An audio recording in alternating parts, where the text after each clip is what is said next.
Hello and welcome to our Teach In for the 21st Century webinar brought to you by the David Horowitz Freedom Center in the Glazov Gang. I'm your host, Annie Cyrus. Please use the Q&A box on your screen if you're joining us via Zoom. If via Facebook, go ahead and use the comment section. If you have any questions, and I promise we will get to answer them as soon as our very special guest presentation is over. With that being said, it is always my honor to introduce our speaker this evening, Dr. Charles Jacob. He's the president of Americans for Peace and Tolerance. He has been named by the Forward as one of America's top 50 Jewish leaders, but I think he is the top one. Hello, Charles. Hi, Andy. Thank you so much. I have to say, David Horowitz is an American treasure. He's a hero to so many of us. He happens to be a friend of mine, and I'm so proud of that. Absolutely.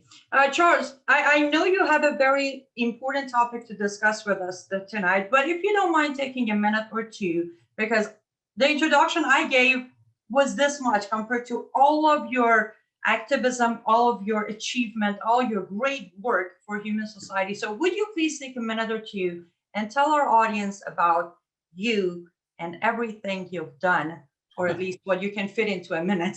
Okay, well, I think for tonight, the audience might want to know that I was head of and am head of the American Anti-Slavery Group, and that's our topic for tonight. I found out that Blacks were enslaved in Africa and nobody seemed to care. And I started a movement, and it was mostly about Sudan and Mauritania. And that's what I'll be talking about tonight. In addition to that, I have been a pro-Israel activist. I head, as you noted, the Americans for Peace and Tolerance, and we fight ideological enemies of America and American Jews. And right now, like everybody else who is in our orbit, we're fighting critical race theory and things like that. So, but let's stick to the topic. I have to tell you, Annie, there have been some new developments in the anti-slavery movement since we last spoke, and I'll get to them later. But if I can begin, I first want to make some preliminary remarks about the practice of slavery. So I just published an article called Arabs and Muslims Have Black Slaves and the Progressives Don't Care. And I published that in JNS.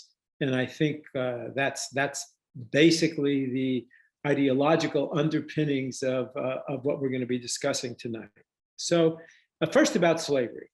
Look, next to being murdered and tortured, being owned by another person, being enslaved, is likely the most terrible experience known to mankind, and it's the most horrid human rights abuse one can imagine.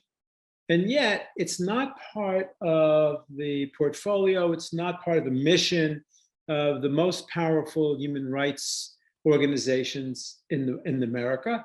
Amnesty International, for example, doesn't talk much about slavery. Human Rights Watch, for sure, doesn't talk about slavery, especially the kind of slavery we're going to be talking about. In fact, slavery, you could say, is kind of the stepchild of the human rights community. And I'll explain why that is as we go along. Next, slavery is a human institution. Everyone watching tonight should know that every civilization had slaves. Practically every civilization has had slaves. Jews had slaves, Christians had slaves, Muslims and Hindus had slaves, whites had slaves, Blacks certainly had slaves, Chinese had slaves, Persians, and the Roman Empire was built upon capturing of peoples and making them slaves. So slavery is not a white sin. Slavery is a human sin. And the only moral comparison about it is this: which cultures got rid of slavery and which cultures did not. So we know a lot about the appalling American slave trade that involved Europe and the United States. And we know when it started and when it ended. And the the transatlantic slave trade started in the middle of the 15th century and it ended in the late 1800s. There are even good estimates as to how many slaves were taken to Europe and America from Africa, about 11 million men, women, and children. And how many died on the voyage to America and how they were treated. And we know that the active importation of slaves from Africa to the West lasted for over a century. But what we don't know, and what we're not taught in school, is about the other 11 million Africans, men, women, and children who were taken into slavery by Arabs and Muslims, slaves taken into the vast Arab Muslim world in a trade that started more than 1,000 years before the Western sin, and the trade that continues today with little or no notice, and with no apologies, no guilt, no talk of reparations, nothing, no admission. So the Arab slave trade originated before Islam. Arab traders took Africans across the Sahara and the Indian Ocean from places like present-day Kenya, Tanzania, Mozambique, Ethiopia, Eritrea, and elsewhere in East Africa, and they brought them to what is now Iraq, Iran, Kuwait, Somalia, Turkey, and other parts of the Middle East, and South Asia, mainly Pakistan and India. So Arabs supplied African slaves to the entire Muslim world, which at its peak stretched over 3 continents, from the Atlantic to the Far East. Okay. There has been an endless flow of books and articles written to enrich our knowledge about the Western slave trade, while the issue of Islamic slaving has been all but ignored. The best book I know on this is Murray Gordon's The Arab Slave Trade. Why is it ignored? I'm going to suggest several reasons why it's ignored, and then we'll talk about where it is today. So there's all kinds of reasons. There's guilt, narcissism, politics, fear. So guilt. Westerners do have a bad conscience and should have a bad conscience about our own slavery, our own enslavement of Black people. And so some of them ask, some Westerners ask, do we have the moral standing because we did that to criticize others? And I would say we do, but many say we don't. Then there is narcissism. The human rights community is self-centered. It cares about improving our own souls or criticizing our own behavior. We care more about that than emancipating slaves that are owned by other people. Other people's sins are not our business. Our business is to cure our sins, even if that means abandoning those abused by non-Westerners. And Annie, you of all people have learned this the hard way, as when Western feminists, right, turn away from women abused in the Muslim world. Then there's politics. You know, today the left embraces Muslim populations here as victims of Western racism. And so they're the allies of the left. And so why would the left taint their allies with talk about jihad slaves? I mean, imagine Black Lives Matter, you know, rallies all of the people on the left, the Latinos, the women, the gays, the transgenders, and the Muslims.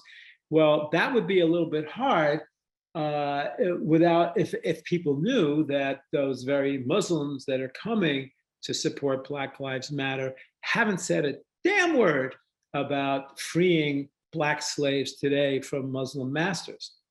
It's a little tricky. So, and then fourthly, there's fear. You know, there's the fear of being smeared as Islamophobic, as you and I and everybody who speaks the truth will be smeared, because it's not about racism against Arabs. It's about a war of ideas. Okay. One might have hoped that there would have been abolitionists in the Arab world who would have written about the Arab Islamic slave trade. But unlike in the West, there is no moral opprobrium in the Islamic world attached to the enslavement of people, since it's sanctioned in the Quran. And the Quran, many say, is unchangeable forever.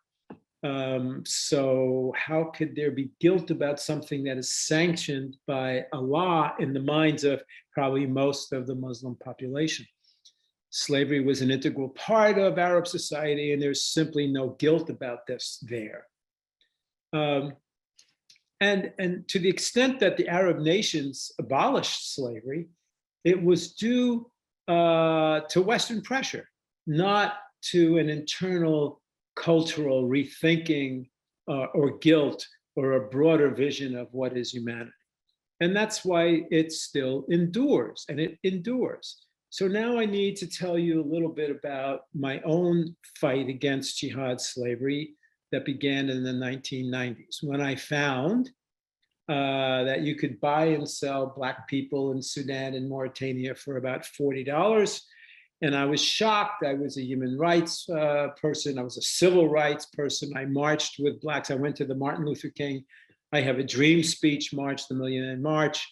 And when I found that today, on our watch, you could buy and sell Black people in Africa and nobody cared about it, I was shocked and confused, and I have to say angry, and I got determined. I read about it in The Economist magazine. It was a short little article. I mean, why was it a short little article on page 47, when to me it was like glaring headlines about the Black trade, the trade in Black flesh in North Africa. So I was a good activist. I fought against I marched against apartheid in South Africa. Apartheid's really, really terrible, but slavery is maybe 100 times worse. And yet nobody was marching in the streets. Nobody was having anti-slavery conferences. Nobody was boycotting Sudan and Mauritania. There was no BDS against Blacks being made slaves by these people. So I thought hard and long about how to change that. And one of the first things I did was I searched for and I found the diaspora populations of Sudan and Mauritania in America, in New York City. And I met them and I asked them, tell me about the slavery. And the Sudanese told me, look, there's a war in Sudan. There is a holy war. We didn't know what jihad was back in the 1990s. There was a religious war against Black Christians, and they've killed more than 2 million of us. And yes, they take slaves. And nobody cares about their killing of us because, compassion fatigue. Americans really aren't interested in, Africans killing Africans and what goes on there. And even these were killed, but people were killed and enslaved because they were Christians. They really didn't have much of a foothold in the Christian world in America either. So my job was to convince them that even though murder is worse than slavery, logically, psychologically, Americans are going to listen if you talk about and if you explain that there are Black women and children and some men being enslaved today, because we are an abolitionist nation.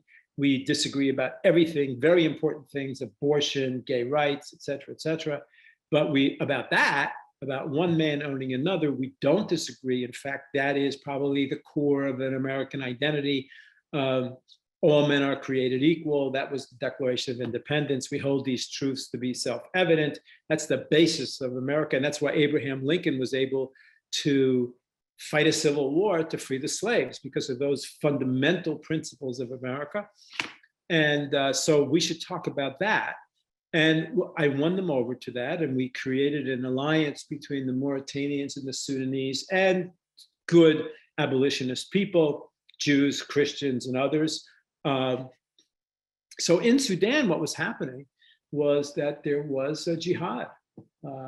Khartoum, the capital of Sudan, was ruled by an Islamist party, and it sent Arab militias to storm Christian villages in the south. They shot the men because the slavery, and I'll explain that, the slavery in this part of the world is not about musculature. It's not about picking cotton or tobacco. It's not about plantations. It's about conquest and concubinage. It's about spreading the babies of the jihad makers throughout the world through the womb of the captive women. That's what it's about. So they shot most of the men. Over 2 million had been killed. The Christians actually in America who were picking this up came to call it, this was the Silent Holocaust. Nobody cared. 2 million people were killed. So I was able to put them together. The big breakthrough came when I co-authored a piece in the New York Times that broke the story about the enslavement of Blacks in North Africa. My partner was Mohammed Atiye. He was a Mauritanian Muslim, and I'll tell you why about him in a minute. And we launched with that piece. I mean, we got hundreds of phone calls about that piece. Let's do something about this. This was that America in the 1990s. Let's do something about this. We don't care who's doing it. We don't care. We just care that we got to stop this. And it was wonderful. So we started the American Anti-Slavery Group, and we got tons of media. We got radio, television interviews, press all over. Black leaders joined us. Left and right joined us. Now, this may not be possible today anymore because the country is so divided over everything, but we'll see because we're rekindling this. Okay, we had the NAACP and we had the Christian right. We had Pat Robertson and then we had Barney Frank. I mean, we couldn't put them in the same room, but they were both signed on to stopping the enslavement of Blacks. And then I met the most heroic people. These were a group called Christian Solidarity International, CSI, a man named John Eibner, who is a saint. He's a heroic figure. He figured out, he flew into Sudan during the war so many times. He figured out how to liberate the slaves for cash. And it's a long story. We can get to that in the Q&A. We helped him raise money for that. CSI freed tens of thousands of slaves. My group helped. Louis Farrakhan attacked us. This is very interesting, especially to fans of David Horowitz. Why would Louis Farrakhan attack us? Well, think about it. His job, his mission, paid for, by the way, in great part by Islamists and Arabists, by Gaddafi. In fact, Gaddafi loaned him $5 million, and President Bill Clinton had to stop that. And it was about, building a Black Muslim revolt against America. That's what that was about. But anyway, his job, Farrakhan's job, is to convince Black Americans that Islam is the path to freedom. Well, reports about slavery of Blacks done by Muslims in Africa, all over Africa, is not going to do him much good. So he attacked us. I was called a Zionist Jew, which to him is a curse, to me is a blessing. We got serious phone call threats. We got serious other kind of threats. I'm writing a book about this. It should be published a couple of months from now, I hope. A lot of bad stuff was going on. And then he was humiliated. Farrakhan was humiliated when he challenged the press corps at a press conference in Washington, D.C. about the enslavement. He denied that there were Black slaves in Sudan. And he said to the press corps, if you think there's slaves, go to Sudan and find them. So 2 reporters from the Baltimore Sun went with John Eibner, and they redeemed several slaves. And when they came back, there was a 5-part series, front page. Hey, Minister Farrakhan, here they are. There are Black, what are you going to say? And he disappeared. He ran away. He's from this issue. Now he's come back. If you haven't noticed, he's back. You ever hear of critical race theory? That's, according to Mark Levin, Farrakhanism in curricular format. So anyway, long story short, the Christian South the Christian South was armed by Israel. Now that was a secret for a long time, but it was leaked. It's been leaked, and Israel armed the Christian South so that they could the SPLA, Southern People's Liberation Army, Sudan People's Liberation Army, was able to liberate itself by their own bravery and fighting they fought the armed might of the Arab Muslim world. It was an amazing story, and it's been not really told. And they did it with our help as well, because in the year 2005, I think, George W. Bush, the president, who heard about Sudan and through his church, we had many people in the Christian church really furious about what was going on. People enslaved because they were Christians, being massacred because they were Christians. And Bush got it. He forced the North to accept a plebiscite, a vote by the South about whether they wanted to stay as part of Sudan or whether they wanted to divide. So guess what? 99.999% voted to leave. So South Sudan became the world's newest nation because of, in some significant part, I have to say, the anti-slavery movement, the anti-slavery campaign. And when I met the first president of South Sudan, Salva Kiir, I showed him the New York Times article that broke the story that launched the anti-slavery movement and sparked, I believe, the birth of his country. So now back to today. Today is a different world. America is a different place. It's much harder to get people to combine left versus right about any principle at all, maybe even about the enslavement of Blacks if it's not done by white people, okay? So today there are, I'm going to say, the most scandalous, politically incorrect sentence imaginable. Ready? Okay. Today, there are 5 countries in Africa where Blacks are owned as chattel slaves by Arabs and Muslims. I said it, it's true. It's true in Algeria, Libya, Mauritania, Nigeria, and still Sudan. So let me just go through a couple of these and then we'll get to what we're doing now. So in Mauritania, CNN estimated that between 350,000 and 700,000 Blacks are owned by Arab Berbers as slaves in that country. That's between 10 and 20% of the population. This enslavement began with the jihad, the original jihad of the Muslim world in the 8th century, when the Muslims overran that part of Africa and converted the Africans to Islam. So think about this now. Think about this.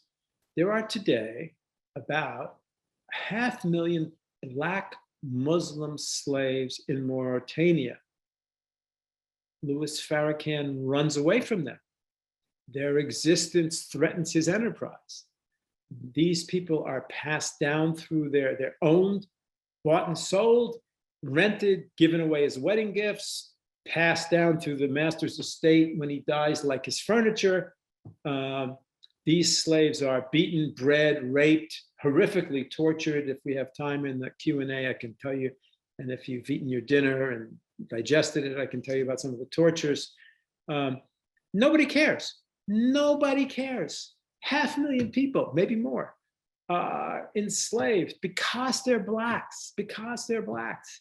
And the human rights community, the giants, they run away from it. They run away from it because it doesn't fit with their narrative that it's white people and the West that's really the sinners, right? Okay, and in Sudan, even after the jihad attacks stopped against the Black Christian South, they ended in 2005, and Sudan became independent in 2011. There's still slavery because during the war, tens of thousands were taken, and there's still, it's estimated about 35,000 remaining. And CSI, John Eibner and CSI are back at it again. People should go look up CSI and help them. They're back at it again, redeeming those slaves. Okay. Now in Nigeria, I mean, everybody remembers, I think, Michelle Obama's hashtag Bring Back Our Girls. And that was when, just like in Sudan before, Muslim jihadists, these are Boko Haram, these are Fulanis, have a war against the Christians.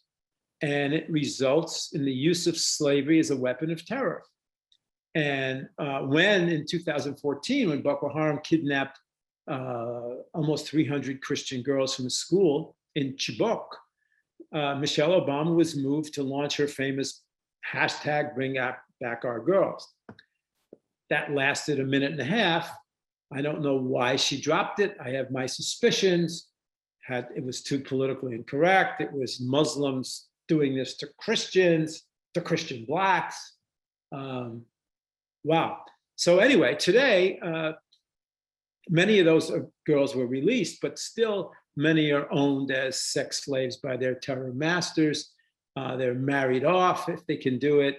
If the jihadis can marry them off to, and they're forcibly converted to Islam. So they're concubines, Muslim concubines. In more recent years, since then, Boko Haram and the Fulanis have captured, kidnapped hundreds, if not thousands, of more school children. They hope to make the boys slaves into child soldiers, and the girls again into concubines. One slave who's gained worldwide attention, recognition, not as much as she needs to be recognized, is Leah Sharibu, who was kidnapped with more than 100 other school kids from her town in Dapchi in 2018. She is still there. She's maybe 20 by now, 22, I'm not sure. She refuses to convert to Islam, and she's vowing to remain a Christian, and she's a slave.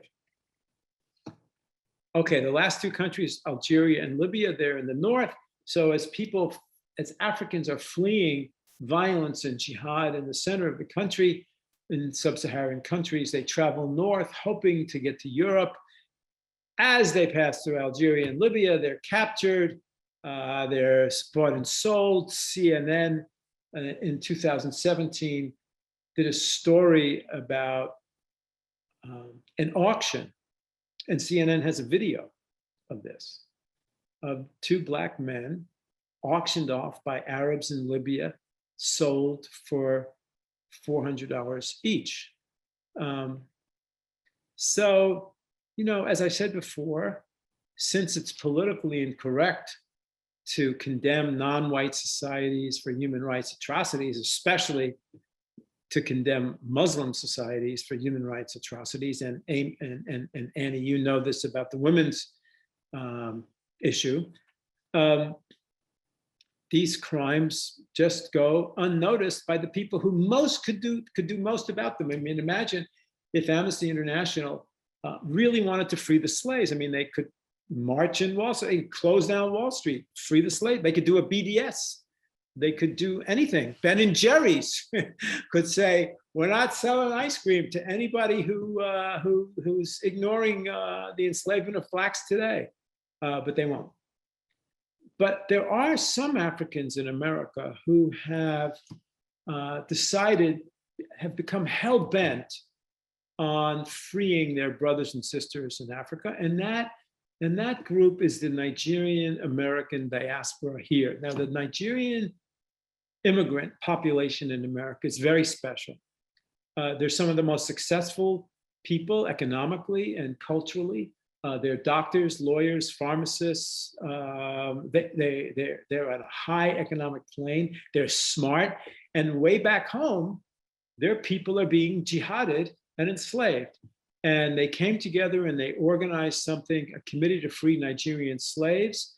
You should all see freenigerianslaves.org. And they have started to ignite an anti-slavery movement. They have had 3 marches. In April, they were in Minneapolis. They were asking Ilhan Omar if she would help to free slaves from Islamic captors. She, of course, didn't answer their plea. In early June, they were in Omaha, Nebraska, and just now in late July 24th, last Saturday, they were in Newark, New Jersey. These are wonderful people. I know some of them.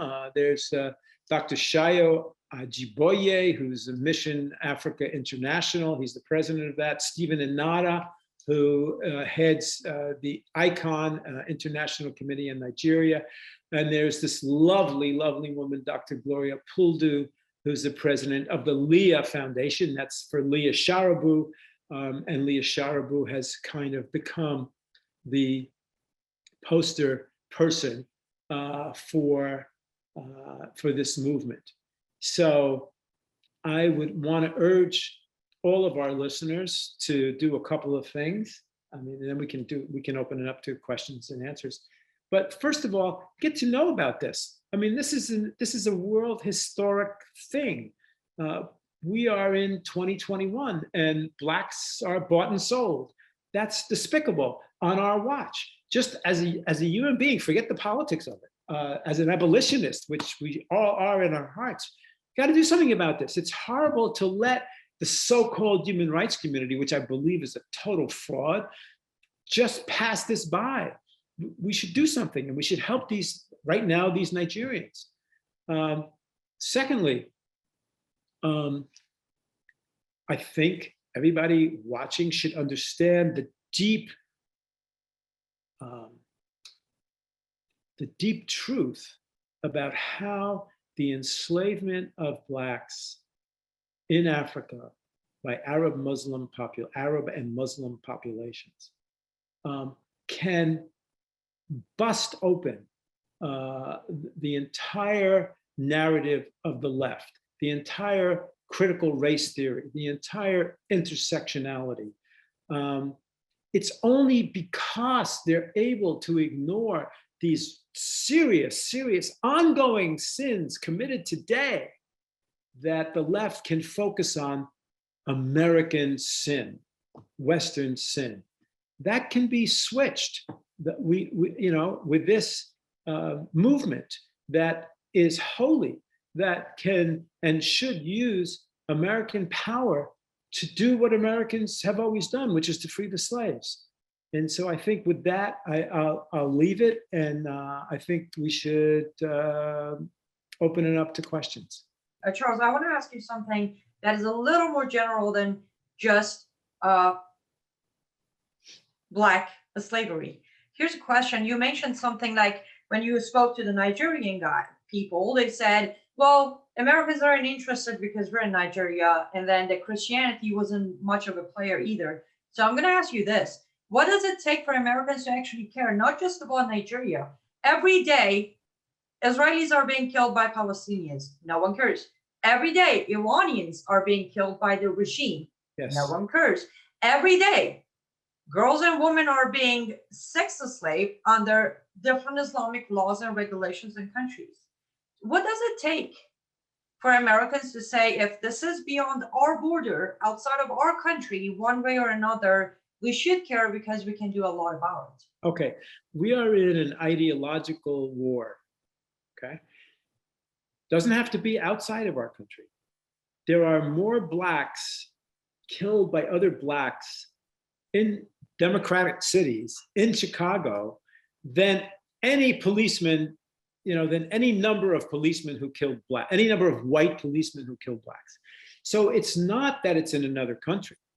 It's that America has been hypnotized by the left into feeling terrible about our past sins, and America feels like it doesn't deserve its prosperity because it has gained this prosperity by exploiting it. I mean, the left has won up to now, is winning, hasn't won, the game's not over, we're still playing, is winning this ideological battle which pits Americans against each other instead of getting Americans together to fight the evils that do exist. And the bigger evil right now is what's, as you said, Christians used to be 20% of the Middle East during World War I, and now they're 3, 4, 5, maybe 4% of the Middle East because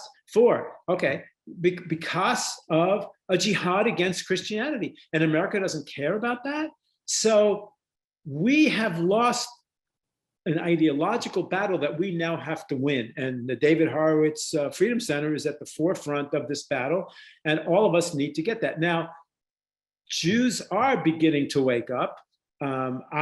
One of my projects is about failed Jewish leadership, and all of those left-wing Jewish so-called leaders who led us down this path where now Jews are beaten up in the streets of New York and Toronto and Los Angeles by the very people that our Jewish leaders promised us would be our allies, right? So the Jews are waking up to this. I don't know what to say about the feminists. Oh my God, I mean, how can they, how can American feminists look at themselves in the face? I don't know, it's despicable.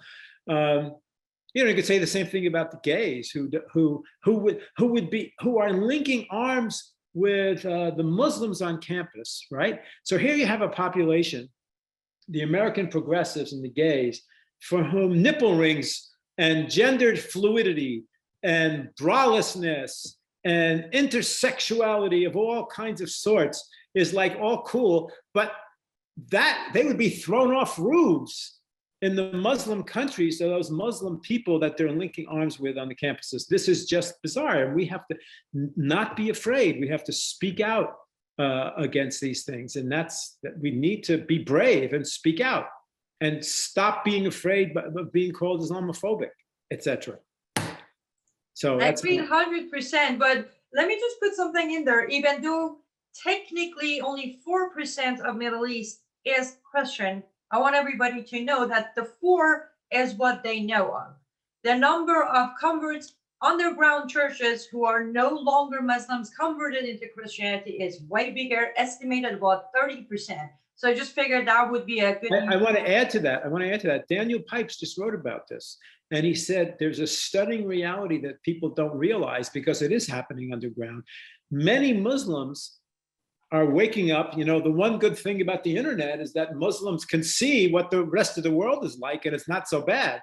Why should Fatima marry, be one of 4 wives to Muhammad when this is kind of crazy? So a lot of Muslims are waking up, and many of them, because they're religious people, aren't becoming atheists or secularists.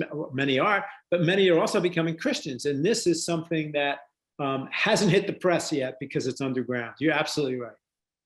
Agreed. Okay, here we go. Questions are piling up. So Charles, let's answer as many as we can. Okay. First questions from Barry is asking, what is involved in redeeming the slaves? Well, in Sudan, what happened was there's a north and a south, and at the borderline, the Arab tribesmen at the borderline of the south needed to use the grasslands of the southerners to graze their cattle. And they needed to be able to sell their wares in African markets. So there was a deal made. And John Eibner was in the forefront of making this deal. It was brilliant. It was like the Underground Railroad. They would pay these the Arabs would be allowed to come down, sell their wares, graze their cattle, if they would help the Southerners find their wives and sisters and brothers in the north. And so they would go up into the north, they would steal them or find them or pay for them with money that CSI and AASG supplied, and would bring them down. I don't know exactly how Eibner is doing it today. It can't be that way. It must be other ways, but people should go on his website and see and support them. Absolutely. I know you did mention that during Q&A, you will take some questions regarding the tortures and how the slaves are being treated. So I'll ask the question. Feel free to answer. If not, that's all right. Okay. Stephen is saying, I learned that the ancient Muslims, the slave traders, cut off the genitals of all the black male slaves. Of course, most of them died as of the result. Do you know if that still goes on? I don't know if that's still going on, but that was not meant to be torture. That was meant to provide eunuchs who would guard the harems of the Arab masters, because you don't want to have a guard guarding these beautiful women who might be sexually active with them. So you made sure that they couldn't be sexually active. So you cut off their testicles. And much of that happened in the desert. And so therefore, much of that operation became infected and people died. And eunuchs became extraordinarily expensive to buy because, if you had 100 of them and you did that to them, maybe you'd have 10 left, who didn't die from it. So they became expensive. Now, the tortures that I'm talking about, and I got this from Africa Watch, which was before Human Rights Watch became Human Rights Watch. It was Africa Watch and Europe Watch and South America. So this was Africa Watch. So there were 3 types of, and we have this on our website. There are 3 types of tortures. One was called burning coals. So if you were, in America, if you were a slave and you didn't listen to your master as quickly as you wanted to, they would call you uppity. Well, if you were an uppity slave in Mauritania, maybe you dropped your master's tea or a goat got away from you or whatever, they would take you and dig a pit and put burning coals in the pit and put your legs on each side of the burning coals and you would kind of roast away. Or there's one called the insect treatment. There are these little tiny desert fly insects and they would stick them in the ears of an offending slave and cap the ears with stones and then wrap, around cloth tightly bound around it and tie his arms behind, and it would just drive a person insane. And there's others. I mean, that's enough. That's enough. There's others. Well, let's do this. That will answer another question too. Someone asked if you would recommend a book regarding this topic, maybe even a book that might have some details of what these slaves face. Yeah, the book that I know, and I forget the exact title, I think it's Slavery in the Arab World by Murray Gordon. It's a fantastic book. He writes it very well. He explains the whole thing in a scholarly fashion, but with details that are chilling. I think that's the best book that I know on that. There are others as well. Yeah. I'll take your suggestion. I'll personally start reading. There's one other book. We worked with an escaped slave from Sudan named Francis Bach. Francis is a Dinka. Dinka tribesmen are people, if people here know basketball, Manute Bol was a Dinka. He's like 7'8", whatever. So the Dinka are beautiful people, very, very, very black, ebony black, and very tall and thin. And Francis was captured in a slave raid, and he escaped. And he came to the United States, and he worked with us, and we had him speaking on college campuses, and he still can. And he wrote a book, Francis Bach, B-O-K, at the time. Now he spells it B-U-K, but Francis B-O-K. I think it was called My Escape from Slavery. And it's an incredible, book. So that people should read that. And that can be read by adults and teenagers too. It's really a good book. Here's the next question for you. I'm going to actually read one from Facebook since I promised. Oscar is asking, how much of this does the UN know and recognize of this? And how do they spin their atrocities? Well, they don't have to explain anything. They know it because there are UN reports about it. They just put it in the back of their files. I mean, the UN is another scam. I mean, imagine who's on the Human Rights Council. The Human Rights Council was full of tyrants, right? So why would they ever let the UN do anything decent about what their tyrannies are doing or what their friends' tyrannies are doing? So it's you can't rely on the UN ever, ever, ever. UN Watch is a great organization run by a friend, Hillel Neuer. And he's the one guy who stands up to the UN and tells the truth. And he's the bravest guy that you can imagine among all those terrible, terrible tyrants. So. Isn't that interesting that you started your answer with UN doesn't have to explain anything? Why? I mean, when did UN become? Because the Americans believe that even though the UN is kind of not as good as they want it to be, it's something. Well, it's actually nothing. It's against something. So it's one of these. It's delusional. It's the hope that all the nations could, if they would just gather around and have conversations and dialogues, since all cultures are the same, we would all come to know and love each other.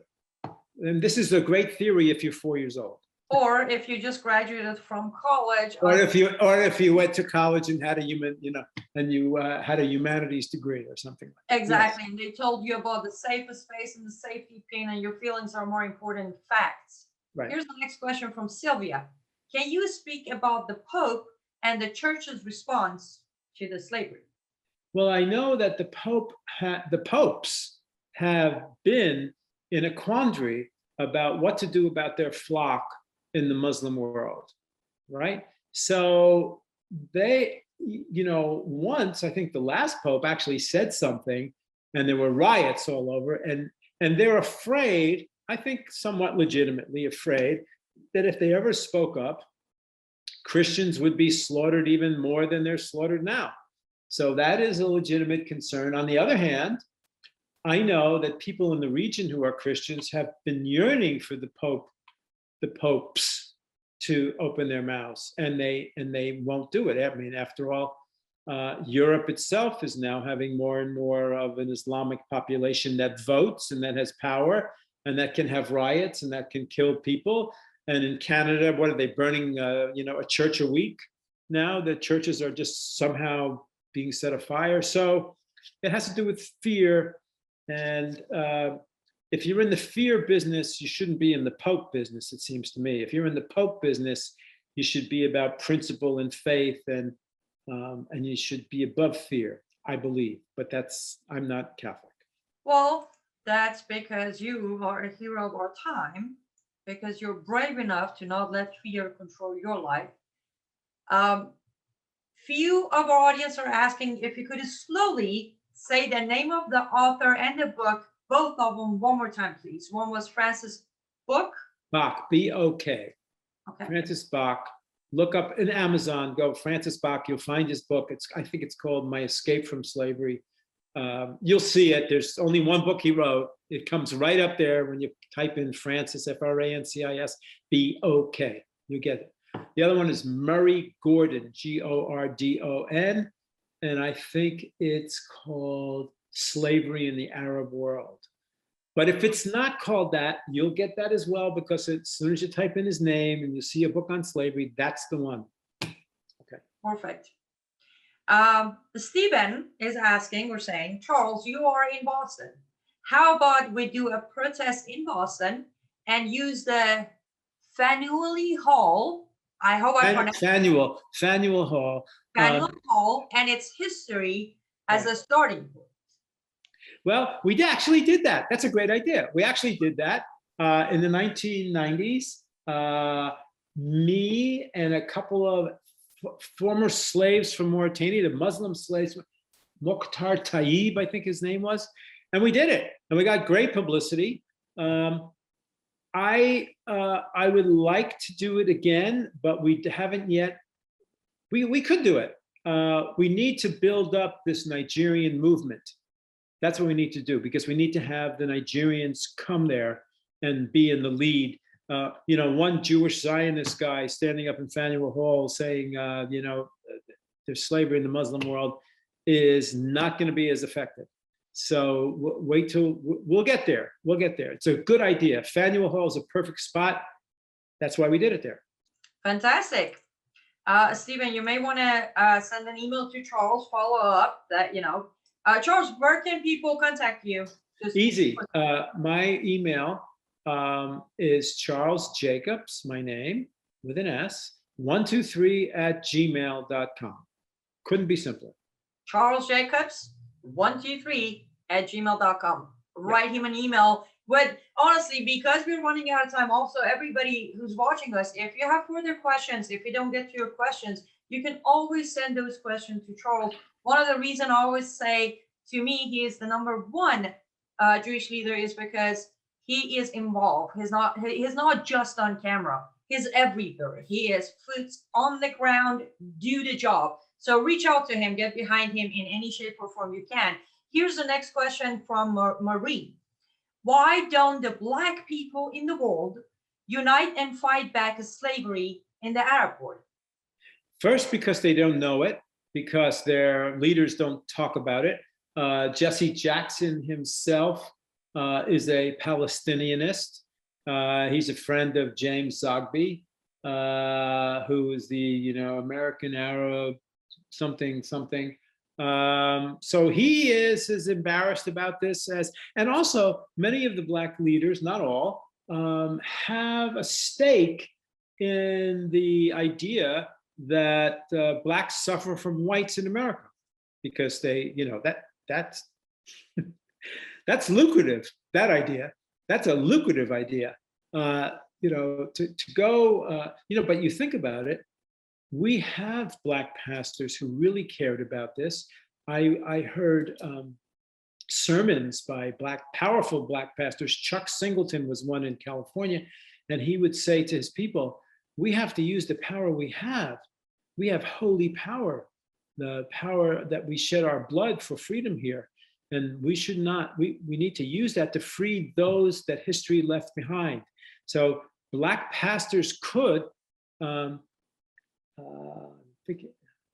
thinking of other ones that I forgot, could do this. But the civil rights guys, the people who took over Martin Luther King's movement and took it the wrong way, they're anti-white because it's lucrative, and they don't, anti-Muslim isn't going to be so lucrative. I shouldn't say that. The freeing of Black slaves from Arabs and Muslims would be less lucrative.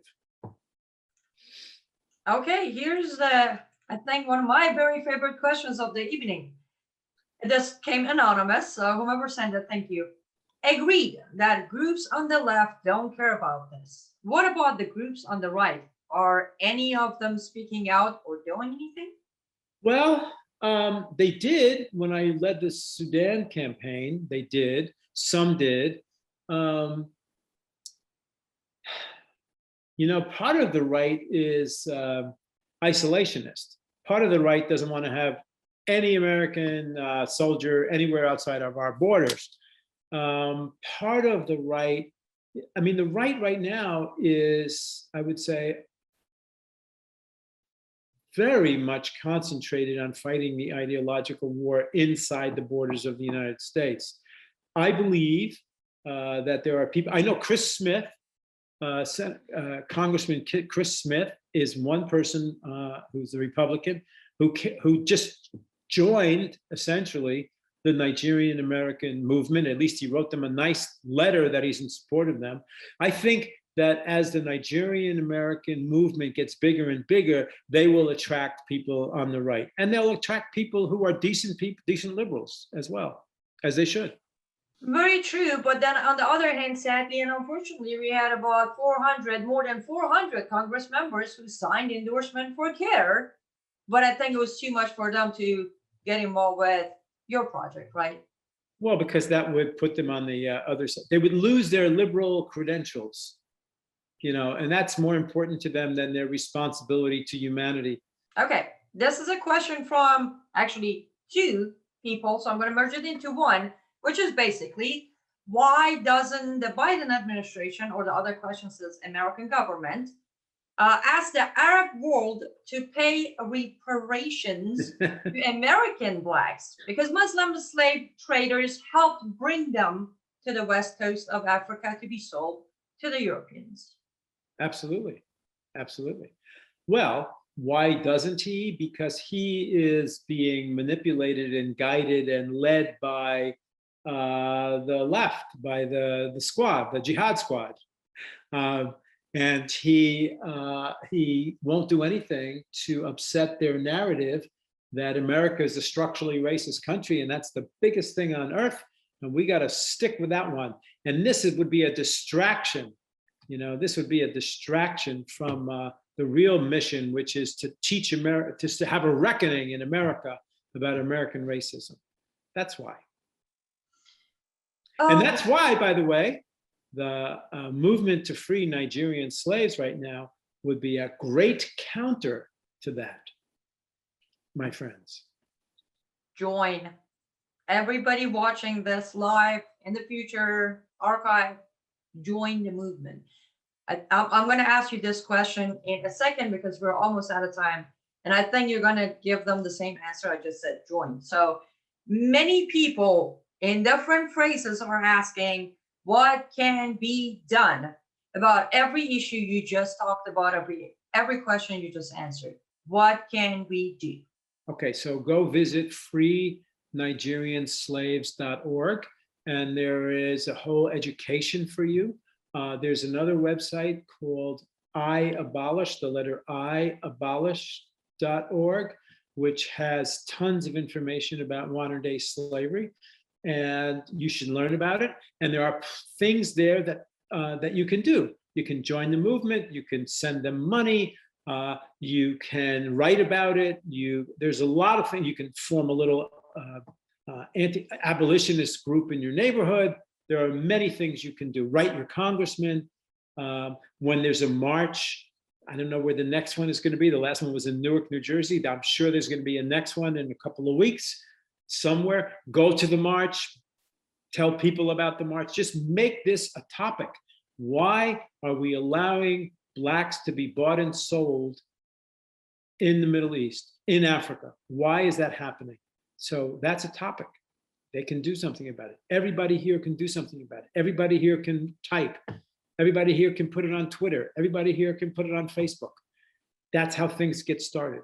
Absolutely agreed. Okay, there are 3 questions or 2 questions and 1 comment that are towards me, so I'm going to quickly answer them. Number 1, somebody asked, is female genital mutilation still being practiced in Islamic countries? Yes, I posted about it today.